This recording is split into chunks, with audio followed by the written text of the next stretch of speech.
সড়ক দুর্ঘটনা রোধ এবং দুর্ঘটনাজনিত হতাহতের সংখ্যা কমানোর লক্ষ্যে জনসচেতনতা বৃদ্ধির জন্য মার্চ মাসব্যাপী সচেতনতা কর্মসূচি শুরু হলো রাজধানীর ঢাকায়। 1 মার্চ রাজধানীতে জাতীয় প্রেস ক্লাবের সামনে লিফলেট, ব্যানার ও ফেস্টুন নিয়ে সাধারণ পথচারী ও চালক যাত্রীদের সচেতনতা বৃদ্ধিতে কাজ করতে দেখা যায় একদল উদ্যমী মানুষকে। এই কার্যক্রমের মধ্য দিয়ে মাসব্যাপী ক্যাম্পেইনের শুরু হলো বলে জানায় তারা। সচেতনতামূলক কর্মসূচিটি আয়োজন করেছে বেসরকারি প্রতিষ্ঠান সুইফট সলিউশন।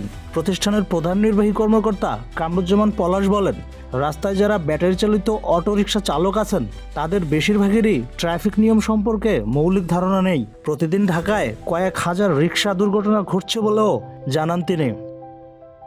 এই মার্চ মাস যেহেতু ঈদের মাস, রোড অ্যাক্সিডেন্ট হয় ঈদের আগে এবং পরে, এটা আমরা সকলেই জানি।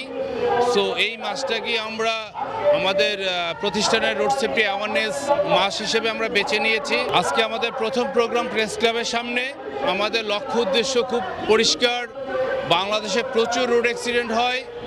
আমরা চাচ্ছি আমাদের এই স্বল্প প্রচেষ্টার মাধ্যমে বাংলাদেশের রোড অ্যাক্সিডেন্টটাকে কমিয়ে আনার জন্য। আজকে ঢাকা শহর কোনো গাড়ির শহর না, এটা হয়ে গেছে একটা রিক্সার শহর। এখানে রিক্সাগুলো যেভাবে চলে বা আমরা যেইভাবে রিক্সাগুলোকে নিয়ন্ত্রণ করার চেষ্টা করা উচিত, আমরা সেভাবে করতে পারছি না।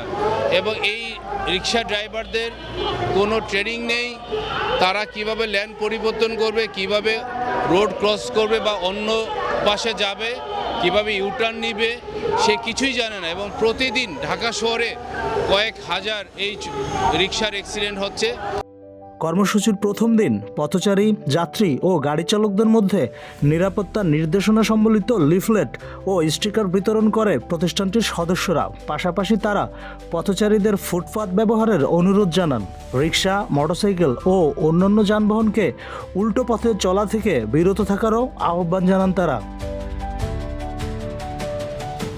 ঈদের আগে ও পরে বাংলাদেশের রাস্তায় অনেক দুর্ঘটনা ঘটতে দেখা যায়। তাই ঢাকা ও ঢাকার বাইরে সড়ক দুর্ঘটনা কমাতে সড়ক নিরাপত্তা বিষয়ক কর্মসূচির মাধ্যমে সাধারণ মানুষের মধ্যে সচেতনতা বৃদ্ধি করতে চায় বলে জানায় সুইফট সলিউশন।